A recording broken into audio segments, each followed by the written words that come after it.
Salut les amis, j'espère que vous allez bien. C'est samedi 14 septembre 2024.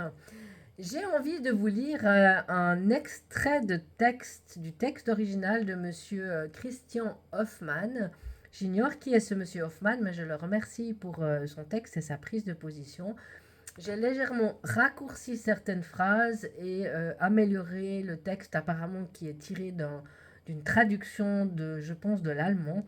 Donc il y a des légères modifications, donc je prie déjà de m'excuser auprès de monsieur Hoffmann, mais je pense avoir vraiment saisi l'essentiel du message qu'il voulait faire passer. Je vous le lis parce que c'est beaucoup plus simple que de le partager en texte sur les réseaux sociaux, qui risque d'être un peu des pattes de mouche. Donc, c'est parti. Il est temps d'exposer une bonne fois pour toutes la vérité sur notre pays, donc la Suisse. Ce soir, je lâche tout, mais il faudra un peu de patience pour me lire. Voilà plusieurs décennies que l'agriculture suisse, mais également européenne, se fait attaquer de toutes parts par des gens ayant perdu toute notion de la réalité. Ces gens qui accusent l'agriculture de tous les maux de la société en permanence doivent à présent prendre acte de la vérité dans sa globalité. La planète bleue et verte sur laquelle nous vivons est une terre fertile. Partie 1. Notre agriculture suisse, qui est l'une des plus productives et écologiques au monde sur cette mini-surface, est constamment attaquée de toutes parts par des initiatives farfelues. Sur une surface agricole utile, 14 525 km², dont 381 000 hectares de terres cultivables, l'agriculture suisse produit de la nourriture pour 4 à 4,5 millions d'habitants sur les 9 millions que compte le pays. Quotidiennement, les agriculteurs suisses se battent avec des normes et de la paperasse pseudo-éco-environnementale, d'une politique agricole obsolète créée par des gens ignorants travaillant dans un bureau climatisé d'une grande ville du pays. On attribue 20 à 25% des émissions de CO2 à l'agriculture suisse. Ok, pas de souci, nous prenons note. Ce qui n'est, par contre, pas dit, c'est que 83% du CO2 retiré de l'air en Suisse l'est par l'agriculture. Eh bien oui, l'agriculture capte 18 tonnes de CO2 à l'hectare par année contre 2 tonnes d'émissions, ce qui fait un bilan de plus 16 tonnes de CO2 retirées de l'air par hectare et par année. Des grands ingénieurs ont construit une machine de filtres et tuyaux pour récupérer un peu des 0,04% de CO2 de l'air. Ils ont réussi et pour récupérer 1 tonne de CO2 de l'atmosphère, cela coûte 500 $.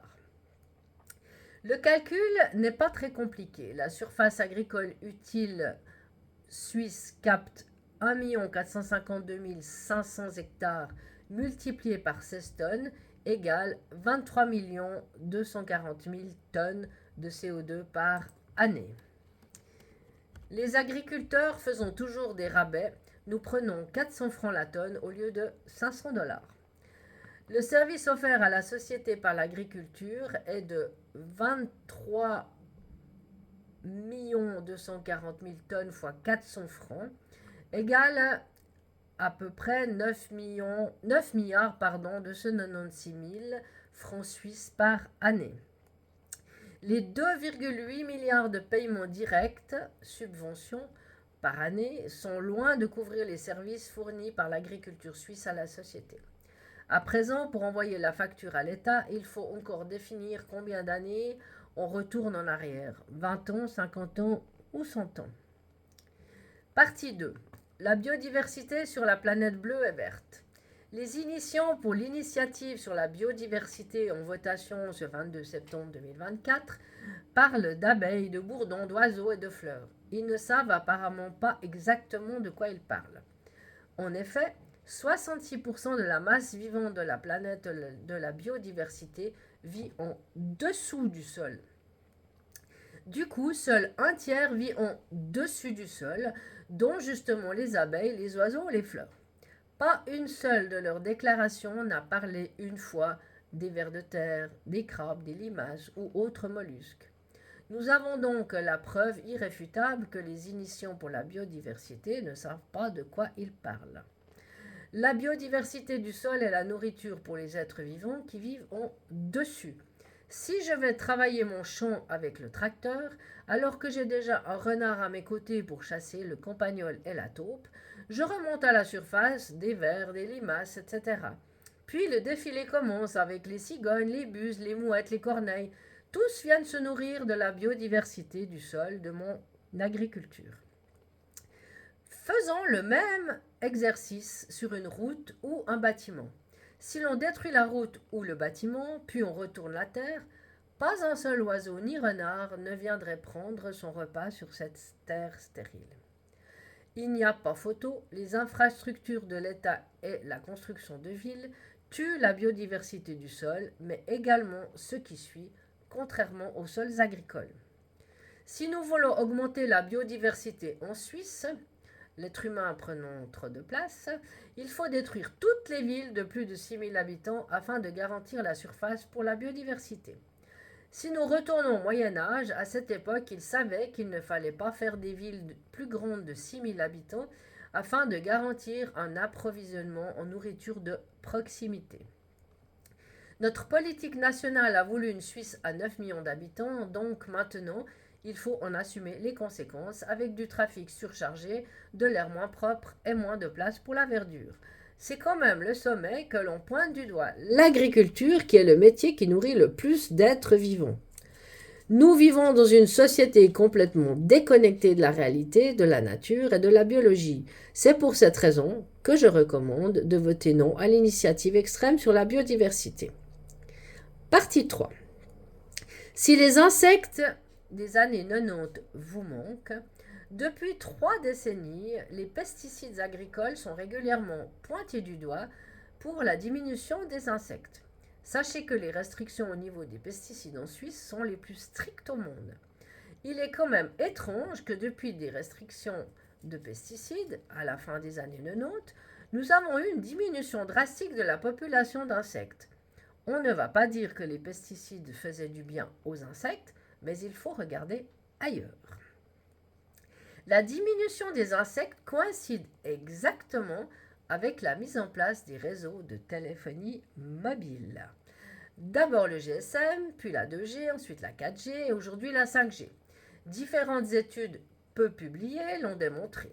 Je donne ma main droite à couper que si nous stoppons le réseau de téléphonie mobile pendant 4 ans, nous aurons une explosion de la population d'insectes sur tout le territoire national. Je vois les gens autour de moi dans un brouillard total, n'ayant aucune vue globale sur la situation actuelle. Les gens sont comme télécommandés par un seul sujet, ne sachant pas prendre en compte tous les éléments importants pour prendre une décision cohérente. J'en ai fini pour ce soir, sans avoir dit le 5% de ce que je pense. Il faudrait que j'écrive un bouquin. Voilà l'extrait tiré du texte de M. Christian Hoffmann que je remercie. Alors moi, dans une autre vidéo, je parlais effectivement de l'atmosphère, mais pas seulement des ondes, je parlais également de la pollution, des nanoparticules, des micro-nanoparticules que l'on nous balance dans l'atmosphère. Pour rappel, au Puy-de-Dôme, pas très loin de chez nous, il y a un spécialiste qui aspire les nuages pour les analyser et il tire la sonnette d'alarme parce qu'il les trouve de plus en plus acides. Donc, à mon avis, entre les avions, la pollution et tout le reste qui est balancé dans l'atmosphère, c'est aussi une cause de cette baisse de biodiversité. Donc, à mon avis, les initiants de cette initiative pour la biodiversité ne visent pas forcément les bonnes personnes. Au lieu d'accuser les agriculteurs, ils devraient plutôt accuser certaines grosses entreprises, certaines personnes du gouvernement qui poussent à augmenter les antennes, les éoliennes, tout ce qui se passe dans le ciel aussi. La flotte de l'aviation va doubler, voire tripler d'ici 2050.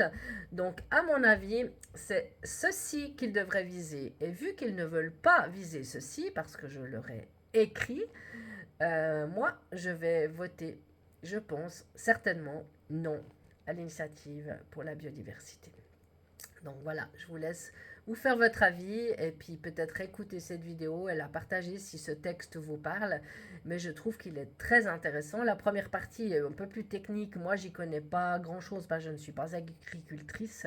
Par contre, les deux autres parties me touchent particulièrement par rapport aux insectes et par rapport aux ondes. Donc, à vous de vous faire votre idée. Bonne votation à tous et puis surtout, bon long week-end du jeûne et à très bientôt. Salut!